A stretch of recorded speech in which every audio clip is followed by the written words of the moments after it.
सबक आमोज़ कहानी। एक बादशाह ने किसी बात पर खुश होकर एक शख्स को ये इख्तियार दिया कि वह सूरज गुरूब होने तक जितनी ज़मीन का दायरा मुकम्मल कर लेगा वो ज़मीन उसको अलाट कर दी जाएगी, और अगर वो दायरा मुकम्मल ना कर सका और सूरज गुरूब हो गया तो उसे कुछ नहीं मिलेगा। ये सुनकर वो शख्स चल पड़ा। चलते चलते ज़ोहर हो गई तो उसे ख्याल आया कि अब वापसी का चक्कर शुरू कर देना चाहिए, मगर फिर लालच ने गलबा पा लिया और सोचा कि थोड़ा सा और आगे से चक्कर काट लूं।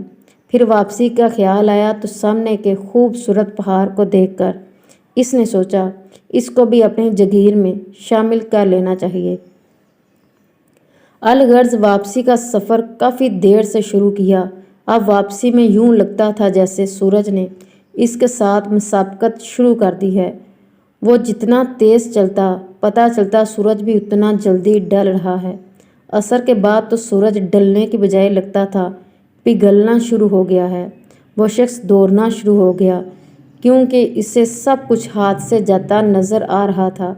अब वो अपनी लालच को कोस रहा था, मगर बहुत देर हो चुकी थी।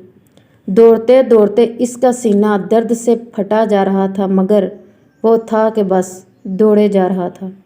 आखिर सूरज गुरूब हुआ तो वो शख्स इस तरह गिरा कि इसका सर इसके स्टार्टिंग पॉइंट को छू रहा था और पाँव वापसी के दायरे को मुकम्मल कर रहे थे। यूं इसकी लाश ने दायरा मुकम्मल कर दिया।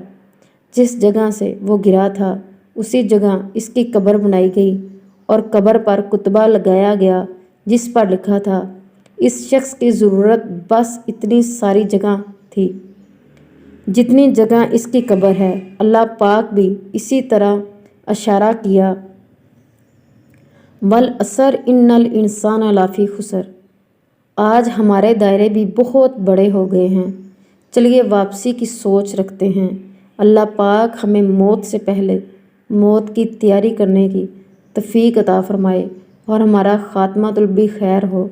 आमीन। जज़ाकिल्लाह खैरन। Please like and subscribe this channel.